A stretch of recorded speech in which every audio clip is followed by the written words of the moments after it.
ਇੱਕ ਬੜੀ interesting case ਦੇ ਉੱਤੇ ਸੁਪਰੀਮ ਕੋਰਟ ਨੇ ਅੱਜ ਇੱਕ ਫੈਸਲਾ ਸੁਣਾਇਆ ਹੈ। ਇਹ ਵੀ ਇਮੀਗ੍ਰੇਸ਼ਨ ਦੇ ਨਾਲ ਕਾਈਂਡ ਆਫ ਸੰਬੰਧਿਤ ਹੈਗਾ ਆ। ਇੱਕ ਬੀਬੀ ਨੇ ਸੁਪਰੀਮ ਕੋਰਟ ਦਾ ਰੁਖ ਕੀਤਾ ਸੀ ਜਦ ਉਸਦੇ ਘਰ ਵਾਲੇ ਨੂੰ ਵੀਜ਼ਾ ਡਿਨਾਈ ਕੀਤਾ ਗਿਆ ਸੀ, ਕਿਉਂਕਿ ਉਹਦੇ ਘਰ ਵਾਲੇ ਦੇ ਸਰੀਰ ਦੇ ਉੱਤੇ ਅਜਿਹੇ ਟੈਟੂ ਸੀ ਜੋ ਕਿ ਅਮਰੀਕਾ ਦੀ ਸਰਕਾਰ ਮੰਨਦੀ ਸੀ ਵੀ ਉਹ MS-13 ਗੈਂਗ ਦੇ ਨਾਲ ਰਿਲੇਟਡ ਹੋ ਸਕਦਾ ਆ। ਸੁਪਰੀਮ ਕੋਰਟ ਨੇ 3 ਦੇ ਮੁਕਾਬਲੇ 6 ਜਿਹੜੇ ਜਸਟਿਸਿਸ ਆ ਉਹਨਾਂ ਨੇ ਇਸ ਬੀਬੀ LA ਦੀ ਰਹਿਣ ਵਾਲੀ ਬੀਬੀ ਦੇ ਉਲਟ ਫੈਸਲਾ ਜਿਹੜਾ ਉਹ ਸੁਣਾਇਆ ਆ।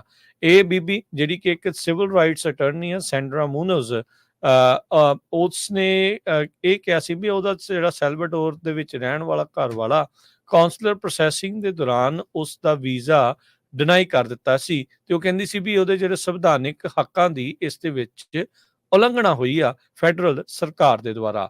ਲੂਇਜ਼ ਐਸਕੀਨੋ ਕੋਡਰੇਰਾ ਇਹ US ਦੇ ਵਿੱਚ ਰਹੀ 2015 ਤੱਕ, ਪਰ ਆਪਣੇ ਘਰ ਵਾਲੇ ਤੋਂ ਕਹਿੰਦੇ ਵੀ ਸੈਪਰੇਟ ਜਿਹੜਾ ਉਹ ਹੋ ਗਿਆ ਸੀ ਤੇ ਸੈਂਡਰਾ ਮੂਨਜ਼ ਉਸ ਦਾ ਨਾਂ ਸੀ। ਤੇ ਇਹ ਕਹਿੰਦਾ ਵੀ ਉਸ ਤੋਂ ਬਾਅਦ ਦੇ ਵਿੱਚ ਅਲ ਸਲਵਾਡੋਰ ਦੇ ਵਿੱਚ ਕਾਉਂਸਲਰ ਇੰਟਰਵਿਊ ਦੇ ਵਿੱਚ ਇਸ ਨੂੰ ਨਾ ਹੋ ਗਈ ਸੀ। ਸਰਕਾਰ ਨੇ ਇਸ ਦੇ ਦੌਰਾਨ ਦੱਸਿਆ ਸੀ, ਇਸ ਪੂਰੇ ਮਾਮਲੇ ਦੇ ਦੌਰਾਨ, ਸੁਣਵਾਈ ਦੇ ਦੌਰਾਨ, ਵੀ ਵੀਜ਼ਾ ਉਸ ਦਾ ਨਾਂ ਇਸ ਲਈ ਕੀਤਾ ਗਿਆ ਸੀ ਜਿਹੜਾ ਕੋਰਡੇਡੋ ਆ, ਇਸ ਦੇ ਉੱਤੇ ਉਹਨਾਂ ਨੂੰ ਸ਼ੱਕ ਸੀਗਾ ਵੀ ਅਨਲਾਫੁਲ ਐਕਟੀਵਿਟੀ, ਕ੍ਰਿਮੀਨਲ ਐਕਟੀਵਿਟੀ ਦੇ ਵਿੱਚ ਇਹ ਜੁੜਿਆ ਹੋ ਸਕਦਾ ਆ, ਇਸ ਲਈ ਇਸ ਨੂੰ US ਦੇ ਵਿੱਚ ਨਹੀਂ ਲਿਆਂਦਾ ਜਾ ਸਕਦਾ। ਮੂਨੋਜ਼ ਨੇ ਆਰਗੂ ਕੀਤਾ ਵੀ ਸਰਕਾਰ ਦੇ ਦੁਆਰਾ ਇਸ ਦੇ ਰਾਈਟਸ ਜਿਹੜੇ ਮੈਰਿਜ ਵਾਲੇ ਆ ਤੇ ਡਿਊ ਪ੍ਰੋਸੈਸ ਦੀ ਆ ਉਸ ਦੀ ਉਲੰਘਣਾ ਹੋਈ ਆ ਤੇ ਇਹਦੇ ਕਰਕੇ ਕਹਿੰਦੇ ਵੀ ਜੇ ਕੋਰਡੇਡੋ ਦਾ ਜਿਹੜਾ ਟੈਟੂ ਸੀਗੇ ਉਹ ਇਹ ਕਹਿੰਦੇ ਆ ਵੀ ਉਹ ਕਾਮੇਡੀ ਤੇ ਟ੍ਰੈਜਡੀ ਇੱਕ ਥੀਏਟਰ ਮਾਸਕ ਆ ਉਸ ਦੀ ਪੇਸ਼ਕਾਰੀ ਕਰਦੇ ਆ, ਪਰ ਜਿਹੜੀ ਸਰਕਾਰ ਆ ਉਹ ਇਹ ਮੰਨਦੀ ਆ ਵੀ MS-13 ਦੇ ਨਾਲ ਸੰਬੰਧਿਤ ਜਿਹੜੇ ਉਹ ਗੈਂਗ ਦੇ ਨਾਲ ਸੰਬੰਧਿਤ ਸੀ।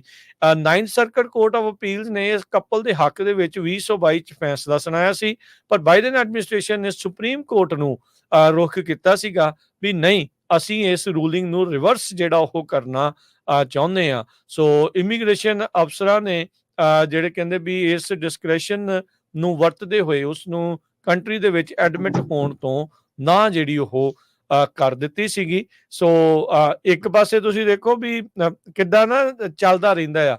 ਇੱਕ ਪਾਸੇ ਇੱਕ US ਸਿਟੀਜ਼ਨ ਦੇ ਸਪਾਊਸ ਨੂੰ ਅਮਰੀਕਾ 'ਚ ਆਉਣ ਤੋਂ ਰੋਕਿਆ ਜਾ ਰਿਹਾ ਹੈ, ਉਹ ਇਹ ਕਹਿ ਕੇ ਵੀ ਉਹਦੇ ਟੈਟੂਜ਼ MS-13 ਗੈਂਗ ਦੇ ਨਾਲ ਰਿਲੇਟਡ ਆ।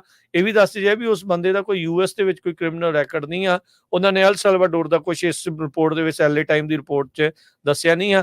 ਤੇ ਦੂਜੇ ਪਾਸੇ ਜਿਹੜੇ ਪ੍ਰੈਜ਼ੀਡੈਂਟ ਬਾਈਡਨ ਆ ਉਹ ਇੱਕ ਐਗਜ਼ੀਕਿਊਟਿਵ ਆਰਡਰ ਲਿਆ ਰਹੇ ਆ ਵੀ US ਸਿਟੀਜ਼ਨ ਦੇ ਜਿਹੜੇ ਸਪਾਊਸ ਆ ਉਹਨਾਂ ਨੂੰ ਇੱਥੇ ਅਸੀਂ ਪੱਕਿਆ ਜਿਹੜਾ ਉਹ ਕਰਨਾ ਆ। ਸੋ ਬਹੁਤ ਕੁਝ ਜਿਹੜਾ ਉਹ ਨਾਲ ਦੇ ਨਾਲ ਪੈਰਲਲੀ ਚੱਲਦਾ ਰਹਿੰਦਾ ਆ।